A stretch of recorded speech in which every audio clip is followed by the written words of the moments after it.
Channel Satyam classes official. આજરોજ વિદ્યાર્થી મિત્રો આપણે ધોરણ 9 થી 12 ની અંદર અતિ મહત્વનું અને ખાસ કરી ધોરણ 12 કોમર્સ અને આર્ટ્સ અને સાયન્સના ત્રણેય સ્ટ્રીમ માટે ઉપયોગી એવું ફંક્શન જોઈશું, જેનું નામ છે શોઈંગ કોન્ટ્રાસ્ટ. મિત્રો, કોન્ટ્રાસ્ટ શબ્દનો ગુજરાતી અર્થ થશે વિરોધાભાસ. એટલે કે આ ફંક્શનનો ઉપયોગ જ્યારે બે કોઈ વિરોધી બાબતોનો, એટલે કે બે વિરોધી વિધાનને જ્યારે એક જ વિધાન એક જ વાક્યની અંદર રજૂ કરવાના હોય ત્યારે આ ફંક્શનનો ઉપયોગ થાય છે. જેમાં એનો યુઝ આપણે એટલે કે એનો ઉપયોગ લખેલો છે વિરોધાભાસ દર્શાવવા માટે. મિત્રો, કોન્ટ્રાસ્ટ એટલે આપણને ખબર છે કે જે અલગ પડતી બનતું હોય છે. જેમ કે આપણે કપડાં ખરીદવા પણ જઈએ ત્યારે પણ આ શબ્દનો ઉપયોગ કરતા હોઈએ છીએ કે કોન્ટ્રાસ્ટ મેચિંગ કરીએ છીએ. કોન્ટ્રાસ્ટ એટલે વિરોધી બાબત દર્શાવવા માટે. આ ફંક્શનને ઓળખવા માટેના કીવર્ડ કે જેને આપણે ચાવીરૂપ શબ્દો કહીએ છીએ તે છે આપણા though, although, even though, even if, however, as, in spite of, despite, but, at અને still. આટલા કીવર્ડ ઉપરથી તમે આ ફંક્શનને ઓળખી શકો છો. જે હાલની પેપરની પેટર્ન છે, પેપર સ્ટાઇલ છે, એ મુજબ આપણને એમસીક્યુ ની અંદર એટલે કે ઓબ્જેક્ટિવ ટાઈપની અંદર ફંક્શન પૂછાવાના છે. આ કીવર્ડ માત્રથી તમે આઈડેન્ટિફાઈ ધ ફંક્શનનો ટોપિક શીખી શકો છો. ત્યારબાદ એની સેન્ટેન્સ પેટર્ન એટલે કે વાક્ય રચનાઓની જો વાત કરીએ તો સૌથી પહેલા આ ચાર શબ્દોની વાત કરીએ. આ ચારે ચાર શબ્દો છે એ મિત્રો વાક્યની શરૂઆતમાં મૂકવામાં આવે છે, અને જ્યારે વાક્યની શરૂઆતમાં મુકાતા હોય ત્યારે અર્થ બધાનો એક સરખો થશે. જેટલા પણ શબ્દો આપેલા છે, જેટલા શબ્દોનો અર્થ થશે આનો ગુજરાતી તેમ છતાં અથવા છતાં પણ એવા અર્થની અંદર છે એ આ શબ્દોનો ઉપયોગ થાય છે. જેમાંના સૌથી પહેલા ચાર શબ્દોની વાત કરીએ વાક્ય રચનાની, તો પહેલા વાક્ય રચનામાં આવશે ધો. અહીંયા માત્ર ધોનો ઉલ્લેખ કરેલો છે, પણ ધો, અલ્ધો, ઇવન ધો કે પછી ઇવન ઇફ, આ ચારમાંથી કોઈ પણ શબ્દ અહીંયા આપણને આપેલો હોઈ શકે. એના પછી આવશે સબ્જેક્ટ એટલે કે કર્તા, એના પછી આવશે વર્બ એટલે કે ક્રિયાપદ, ત્યારબાદ ઇંગ્લિશની અંદર ઓબ્જેક્ટ. પણ આ ફંક્શનની અંદર મિત્રો એઝ અ ઓબ્જેક્ટ છે એ એડજેક્ટિવ મૂકવામાં આવશે એટલે કે વિશેષણ મૂકવામાં આવશે. અને પછી પાછળનું જે બીજું વાક્ય હોય એ વિરોધી વાક્ય છે. તો વિરોધી વાક્યની વાક્ય રચના શું બને? કર્તા, ક્રિયાપદ અને કર્મ, જે આપણી ઇંગ્લિશની મેઇન વાક્ય રચના છે તે. જેમ કે અહીંયા એક એક્ઝામ્પલ આપેલું છે કે તો રિયા વર્ક્સ હાર્ડ. જો કે રિયા સખત મહેનત કરે છે, તેમ છતાં સી ફેલ્ડ, અહીંયા આપણે લખીશું સી ફેલ્ડ ઇન એક્ઝામ, કે તેણી પરીક્ષામાં નાપાસ થઈ છે.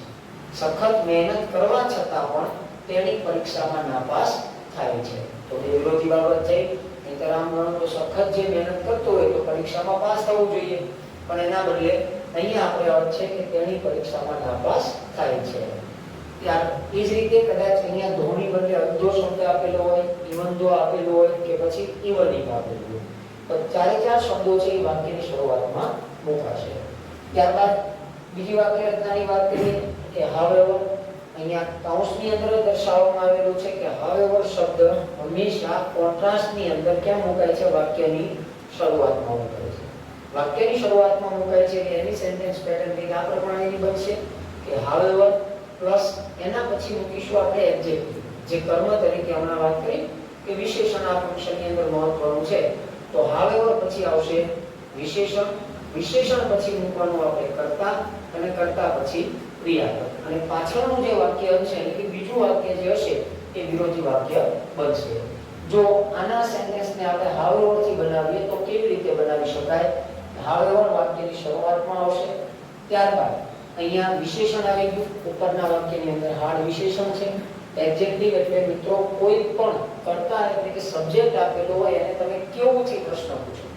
ઇંગ્લિશની અંદર આપણે હાઉ જેના માટે ઉપયોગ કરીએ છીએ, અને જે જવાબ મળતો હોય એ આપણું વિશેષણ બનશે. જેમ કે કેવી મહેનત હતી, તો કે સખત મહેનત હતી, તો એના માટે હાર્ડ વિશેષણ પ્લસ કર્તા તરીકે શબ્દ રિયા આવી ગયું, ક્રિયાપદ વર્ક્સ.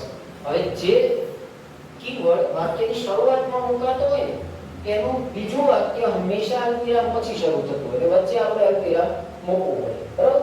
અહીંયા જો કે however hard Riya works, she failed in exam, કે સખત મહેનત કરવા છતાં પણ તેની પરીક્ષામાં નાપાસ થઈ. તો however જોઈ લેવાનું, શરૂઆતમાં આવશે however, પછી વિશેષણ આવશે. MCQ ની અંદર ડિફિકલ્ટ બનાવવા માટે આપણને આવા જે એના પ્લેસ છે એનું સ્થાન જે છે એ ચેન્જ કરી દેવું.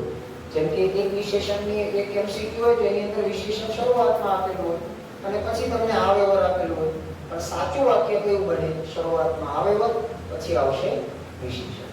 ક્લિયર?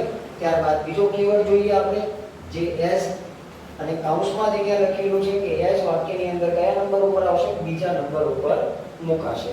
તો એની વાક્ય રચના વિશેષણ પ્લસ આવશે એઝ, એના પછી કર્તા અને એના પછી ક્રિયાપદ.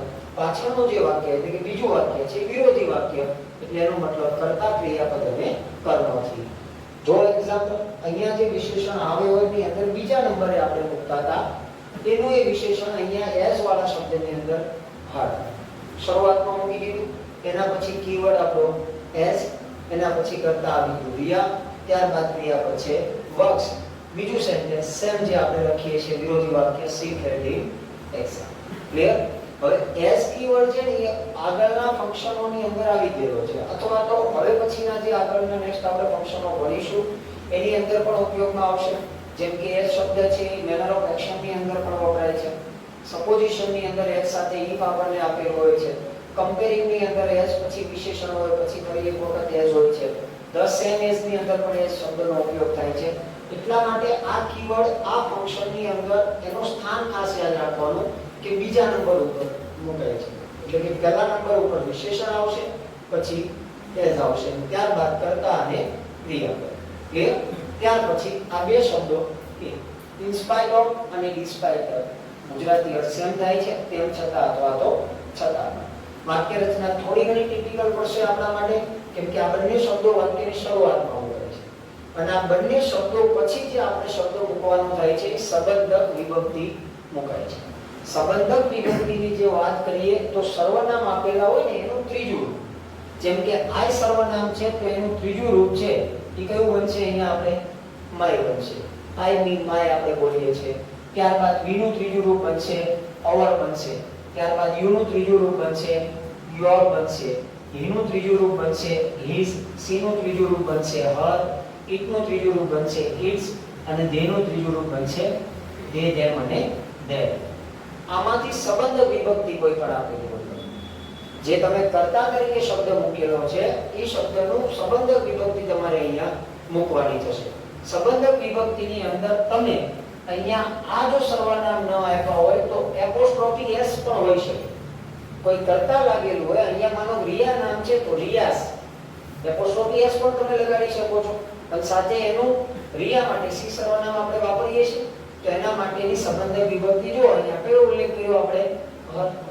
તો સંબંધક વિભક્તિ કમ્પલસરી ફરજિયાત આવશે આની અંદર. ત્યારબાદ અહીંયા બે વસ્તુઓ છે, એક છે નાઉન અને એક ક્રિયાપદનો આઈએનજી વાળું. હવે નાઉન એટલે શું કહીએ આપણે? તો કે નામ. તમારે અહીંયા નામ મૂકવાનું છે, એ પણ નામ બનાવી મૂકવાનું. શેનું બનાવવું પડશે? તમારે એડજેક્ટિવનું, એટલે કે વિશેષણ જે આપણને આપેલું હોય એ વિશેષણનું તમારે નાઉન બનાવવું પડશે. જેમ કે ઇલ હોય તો ઇલનું નાઉન બને છે ઇલનેસ, જે આપણે કહીએ છીએ. Hard, hardness. પુઅર નું પોવર્ટી થાય છે. બધા શબ્દોમાં પણ એની ડબલ એસ લાગતું નથી.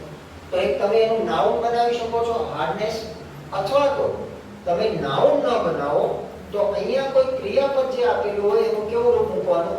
આઈએનજી વાળું રૂપ. જેમ કે આ વાક્યની અંદર આપણે ક્રિયાપદ કેવું મૂકીએ છીએ? વર્ક. તો વર્કનું આઈએનજી નું રૂપ થઈ જશે વર્કિંગ. અને આઈએનજી રૂપ મૂકો એના પછી શું મૂકવું પડે? વિશેષણ. એટલે અહીંયા આવી ગયું કે in spite of her working hard, તેણીના સખત પ્રયત્નો છતાં અથવા સખત મહેનત છતાં સી ફેલ્ડિંગ એક્ઝામ, તેણી પરીક્ષામાં નાપાસ થઈ હતી. સેવી જ રીતે ઇન સ્પાઇટ ઓફ ની બદલે ડિસ્પાઇટ આપેલું હોય તો પણ આ જ પેટર્ન થી બનશે. ત્યારબાદ બટ, એટ અને સ્ટીલ જે વાક્યની વચ્ચે વપરાય છે, અને જ્યારે કોઈ કીવર્ડ વાક્યની વચ્ચે વપરાતો હોય એટલે એની પહેલી વાક્ય રચના કર્તા, ક્રિયાપદ અને કર્મ, જે અહીંયા કોન્ટ્રાસ્ટની અંદર એઝ અ કર્મ આપણે વિશેષણ મૂકીએ છીએ. ત્યારબાદ બટ, એટ અને સ્ટીલ, તેમ છતાં અથવા છતાં પણ, ત્રણમાંથી કોઈ પણ શબ્દ કીવર્ડ, પછી બીજું સેન્ટેન્સ વિરોધી વાક્ય કર્તા, ક્રિયાપદ અને કર્મ. તો જો sentence Riya works hard but she failed in exam. Riya સખત મહેનત કરી છતાં પણ તે પરીક્ષામાં નાપાસ થઈ. તો મિત્રો આ છે આપણું આજનું આ ફંક્શન સોઇલ કોન્ટ્રાસ્ટ. આશા રાખું કે આપ સૌને આ વિડીયોની અંદર મજા આવી હશે. જો વિડીયોની અંદર આપને મજા આવી હોય, સમજણ હોય અને આપને કોઈ આ ફંક્શનને લગતો ડાઉટ હોય તો આપ તમારા કોમેન્ટ બોક્સની અંદર જાણ કરી શકો છો. મળીએ આવતા નેક્સ્ટ વિડીયોની અંદર એક નવા ફંક્શન સાથે.